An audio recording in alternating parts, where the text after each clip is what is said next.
Hello and welcome to another episode of the Construction Corner podcast. I'm Dylan, I'm your host. And today, guys, we're going to be talking about things that scare you, but you go anyway, and things that don't go your way and you still have to go anyway, and how to overcome hardships. I'm Dillon Mitchell, done $750 million worth of construction projects. I'm an electrical engineer and I've led MEP teams as well as electrical teams. And then my co-host, Matt, who is usually with me. As you can see, he's not here with me today, or maybe you can't see, but Matt's not with me here today, but he's a general contractor in the great state of Michigan, doing some amazing commercial projects. So here on the Construction Corner podcast, we talk about all things commercial construction and really just walk through challenges, hardships, struggles, things that we have overcome within the construction industry, as well as just in our personal lives. You'll hear us talk a lot about mental toughness, doing hard things, and how you can do hard things too, overcome them, and become mentally stronger and tougher because of it. So today, the three things that I'm going to talk about is really doing things that scare you, that you should just do anyway, and things that don't go your way, and really how you get through some of those hardships, and then hardships and how you overcome them. So the first thing that I want to talk about is things that scare you, right? So this is going to be more of a personal story than one in construction, but I think it's relevant. So I've hired a coach to help me through my 100-mile journey, right? For you guys that have been listening to the podcast for a while, you know that I've made a few attempts at 100 miles and doing that on my own, right?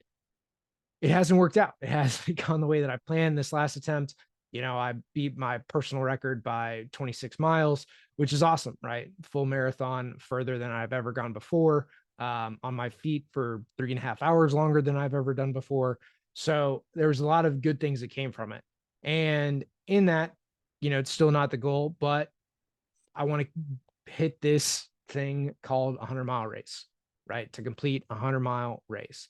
And it's gotten to the point where it's a little scary for me. It didn't necessarily used to be that way, but because I've just kept coming up against this obstacle and not been able to overcome it. And this might be the same way in some of the projects that you have, or some of the clients that you want to get, right? You just keep coming up against this wall over and over again and just aren't sure how you're going to overcome the challenge, right? So for me, how I'm solving that is I'm going out and hiring a coach, somebody that's run multiple 100-mile races.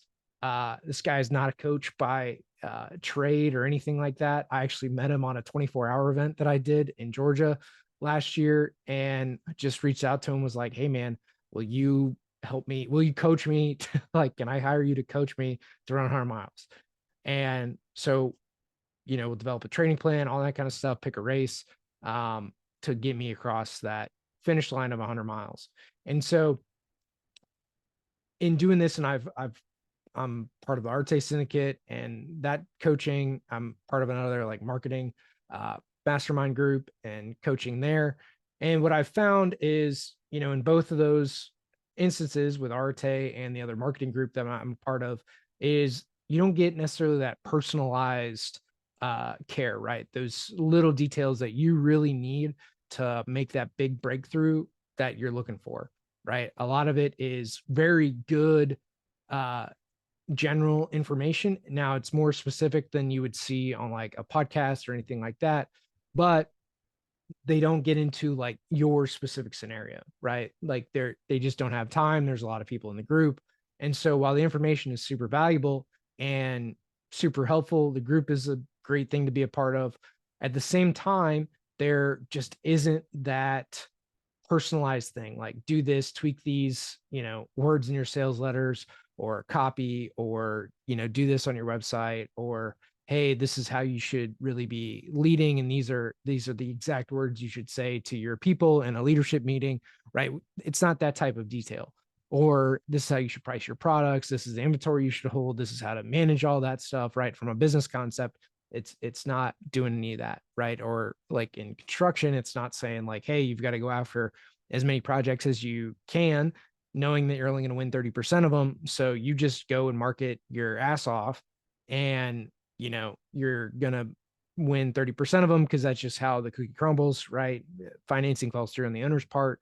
They went with somebody else that had an inside track that you didn't have, that, whatever, right? There's so many reasons that that company is going to choose to go and work with somebody else and not you, that are completely out of your control. So just know that going in, and you got to market your ass off. Right. But again, that's scary. Like, you don't know the things going into it, and you're like, what if we win all this work? Well, what if you don't? Right. So there's always two sides of the coin to look at. And it's one of those things where you've got to really just go for it. Right. You've got to go anyway. And that's what I'm doing with my 100-mile race. And I'm getting somebody that's going to help me specifically on a specific detailed plan, specific training, specific everything right around that. And then he's most likely going to come and run with me for the duration of the race, which will also be super helpful for me in completing a 100-mile event. So that's really one, right? Things that scare you, you've got to just go anyway. Because if you're never going to go, then you're always going to have regrets. You're always going to be scared of it. And it's really not going to get you any further than you want to be. So courage is being scared and doing it anyway, right? Still moving in the face of being afraid. And you've got to have that courage to go. So that's the first thing. The second thing that I want to talk about today is things that just don't go your way. We have this really all the time in construction. A project we don't win, it didn't go our way. A judgment on something didn't go our way, right? The HJ wants to do things their way, and their way is always the way it's going to be, right? Not necessarily your way. And so in that, there's always going to be things that just don't fall your way. And so how do you move forward when things don't go your way? Sometimes it's just going to be hard, right? You're going to have to adjust and take it for what it is, right? It's one of those things like there's no crying over spilt milk. You can't put it back in the jug. All you can do is clean it up and move on. And a lot of the times when things just don't go your way, now, when a lot of the times when things don't go your way, you're just going to have to move on, right? You're going to have to call it what it is, move on, not put any more energy into it, and leave it behind you. That's just how some of the times it's going to go. That's not to say that there aren't times where you do need to continue to push and, why didn't it go my way? What can I do? Is there any way to resolve this? Is there any way to get you to reconsider your decision on this, right? To push for getting that job, to winning that project, to continue to persevere through that adversity and that hardship, right? Not just laying down at the first side of it. And we do this all the time in kind of, I'm going to say politely disagreeing with like an AHJ or having different opinions about how things go, right? Like that's pushing back on some of those things to, maybe they'll cave, maybe they won't, but you didn't give up in the process, right? You didn't just lay over for it. So big thing in things that don't go your way is sometimes you can force them to go your way, right? Maybe they don't go your way at first, but again, because you kept at it, you kept putting another opinion, a different way to go about it, a different code reference, right? If we're talking about AHJ stuff, all that can be laid forward so that, and you just keep trying, keep resubmitting, keep going after it to get things to eventually fall your way. Again, other times, like there's nothing you could do about it, right? It is what it is, and you're going to have to accept what it is and then move forward from there. Now, wisdom is being able to differentiate these 2 points, right? When to give up, when to move forward. Sometimes maybe it's not wisdom, it's just hard-headedness, right? And making a decision to continue to push forward until maybe something really breaks, right? And we don't ever want to reach that point, but it's inevitable to happen at some point if we continue to push. So like, you've got to be okay with that scenario too. A lot of this is discerning in your specific situation, right? Do you continue to push? How much is reasonable, right? And there's going to be time where you're going to be uncomfortable in that. And it's, is that a good thing to be uncomfortable about? Or is it something that you really should listen to and say, okay, now's my time to walk away? So this is a super nuanced thing, and it comes down to the specific situation that you're in, who you're dealing with, what the ramifications are for not conceding the point, basically, right? Like with an AHJ, if you're especially going to work in that jurisdiction for a long period of time, it's super important for you to understand that, like, hey, you're going to have to work with this guy, and it's something that you're going to need to do over and over and over again. Like, hey, we might lose this battle, but we're going to win the war, kind of thing, right? So keeping all this in mind is super important for you in making decisions as you move forward. It's one of those things you've got to put some thought into. Like, don't make rash decisions around this, um, and you'll be just fine. The next thing and the last thing I want to talk about today is hardships that you overcome, right? So I think about this in the context of my 100-miler. Is it will be a hardship that I have overcome, right? My battle is not done yet, right? I am not dead. I still have an opportunity to go and complete 100 miles. So in doing that, right, that hardship is it's not over, and it's something that I will overcome, right? I will find a way to make that happen. Other hardships have been in my life is deciding, what job to take, where to move after college. Do I quit a job that is going to take me 10 years to become a department head in, or do I take this other job that's in a different city and lead a group of 10 people, right? Like, that can be perceived as a hardship, right? Do I stay in a nice, comfy job and something that I know that had good culture, that had great projects, that paid really well, that had great benefits? Or do I take kind of an unknown and go and lead a team and get management experience and do that at 25 versus wait until I'm 35 to then lead a department of people, right? Like, how do you decipher stuff like that, right? Because moving for a lot of people and going to a different city, it can be perceived as a hardship. For me, I've never had that difficulty in making that leap and making that jump.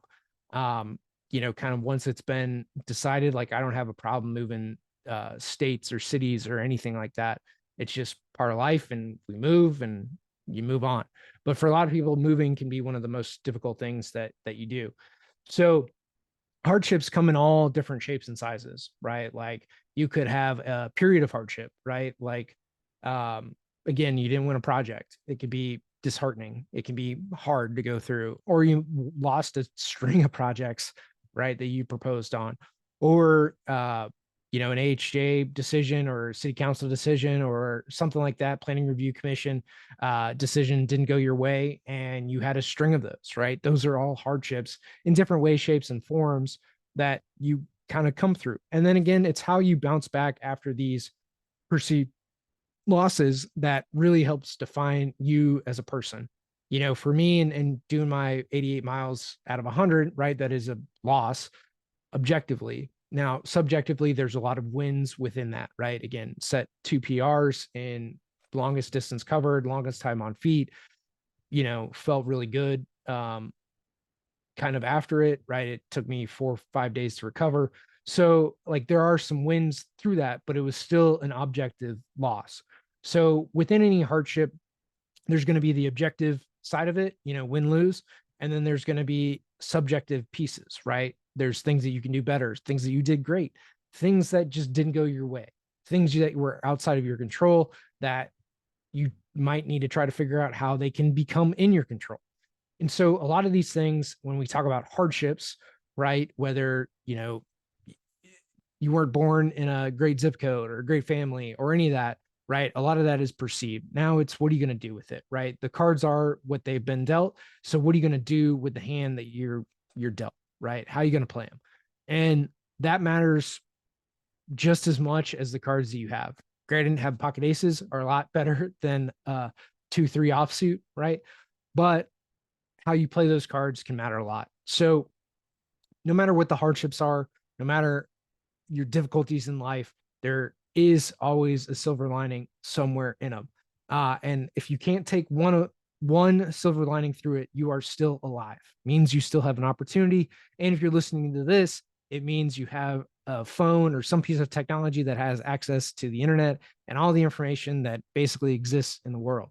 So you have better access to information, to what's going on, to books, to any lessons that you want, to YouTube, anything you have for free that never existed 50 years ago, right? So you have more collective information in the palm of your hand than our ancestors, right? If you're listening to this episode.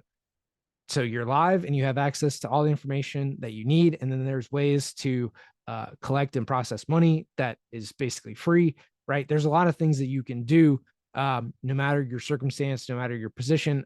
They will take a lot of work to do, to accomplish. And hopefully that doesn't go without saying. But your hardships, you can overcome them, right? There are things that you can do to overcome hardships. And most all of this and everything basically that we've talked about today is a mindset, right? Are you going to push through, right? When things get tough, right? When things scare you, when things don't go your way, when things are hard, right?